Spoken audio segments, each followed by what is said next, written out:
This video brought to you by jadedpainting.com. If you need your miniatures painted to a tabletop standard, check out jadedpainting.com.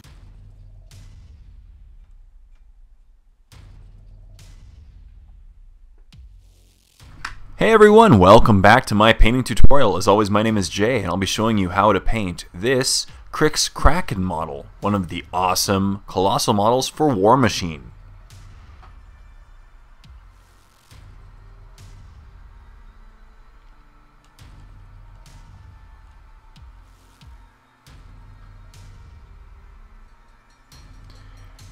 So, when the paint finally dried, I dampened a worn out brush with warm water, and then I used this brush to scratch away areas of paint that I want just to remove. And this way, this will create the rusting and worn out scratched effect that we're looking for this Cryx Kraken. Feel free to do as much as you want or as little as you want. I was going for a more worn out and just really broken appearance for the paint, so I chose to remove a lot of the areas, which you will see. But just remember, after removing a little bit of paint, feel free to redampen your brush and keep going, and also just to dab off the surface after removing the paint with a dry paper towel, and that will prevent further paint from being removed. And that's why I really like using this heavy chipping fluid approach to this Kraken. So as you can see here, I'm just dapping off the areas just to dry it out quickly. And I'll keep going, removing more paint. And if you want to do a little harder on the surface, it'll actually remove the rust paint as well. So then you'll get a nice contrast of rust around the edges, and you'll get pure metal, which is the primer, in the center.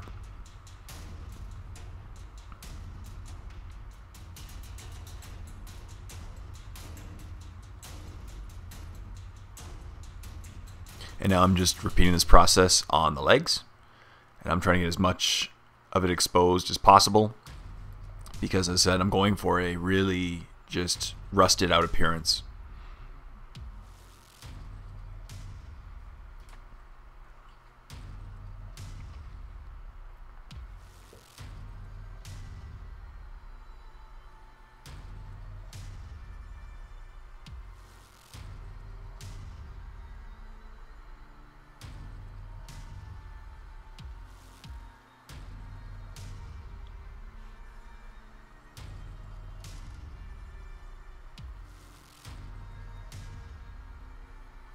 Furthermore, after we do a wash to the entire surface, it'll make these rusted out areas look even more dirty and more worn out.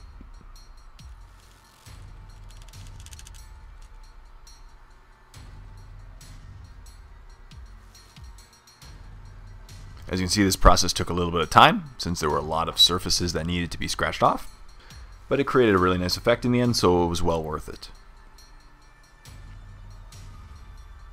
And just remember to use a really old brush for this process, because it will definitely do some damage to the bristles after you're doing it.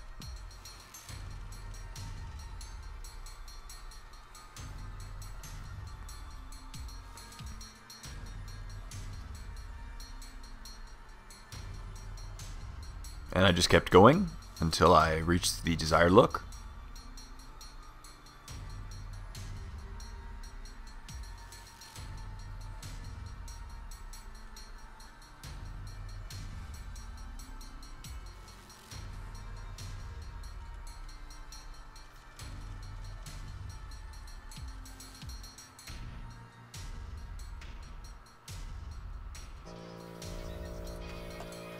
And after this was all done, I gave the entire surface a gloss varnish.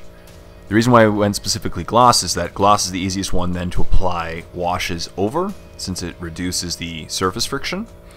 And also this gloss varnish will just create a saving point in which we can, save our work and go back to if we ever need be. I typically recommend, especially these large models that a large portion of them are metal, doing at least 1 or 2 varnishes during the painting process, and especially at the end. And luckily the wash that we do after this will reduce the gloss appearance on the entire model as well. And then, after the gloss varnish had dried, I applied a burnt umber wash to the entire surface. I actually used the oil paints, the Weston oil paints burnt umber, and I did this by applying a combination of burnt umber oil paint and some mineral spirits or white spirits, depending on where you live in the world. And the key is to get it very fluid, and then just apply it with as little friction of your brush as possible to the surface. And then the key is to let it dry for about 25 minutes to half an hour, and you'll see that the mineral spirits will dry out or be just absorbed, and it'll dry out completely. And when this is done, then you take a paper towel or a cloth, and then you can buff the surface and remove a lot of the excess wash that is remaining. And this produces a really nice old worn out appearance on the surface, as you can see here. Basically, we're applying kind of a burnt umber filter to the surface, kind of like when you dyed paper using tea bags as a kid for school projects. And as you can see, it really does give some character and some really nice worn out looks to the surface. And then I just repeated this process over and over again on each surface. And what I did was I just went one area at a time, so that way I can just apply all my focus to that specific area and make sure that it gets the desired look. And as always, after a single application, if you're unhappy with the depth of color or the worn out appearance, feel free to do a second burnt umber wash. Just make sure that the first one is completely dry before proceeding to the second one. And one of the beauties of using these oil paints for washes as opposed to the GW or Privateer Press P3 washes is that they tend to change color as they dry, versus these oil paint washes, which tend to actually stay consistent even years after they've dried, which is a very nice attribute.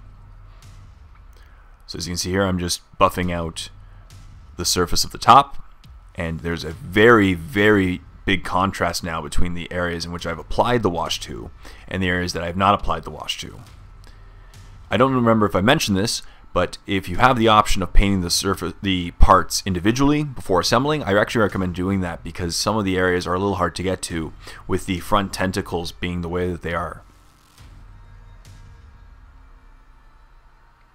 And as with the previous step, this step did take a relatively large amount of time, but it was once again well worth it, seeing as the overall effect that we obtained by doing it.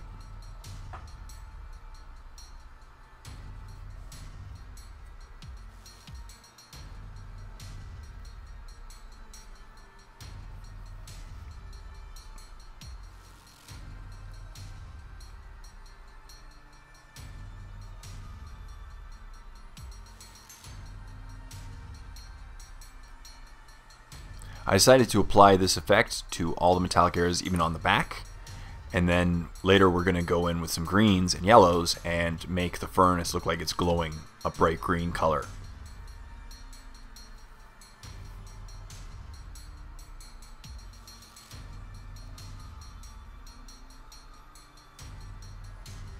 And here's what the model looked like after the application of the wash, and as you can see now, it looks much older, much more worn out, and gives much more character to the model.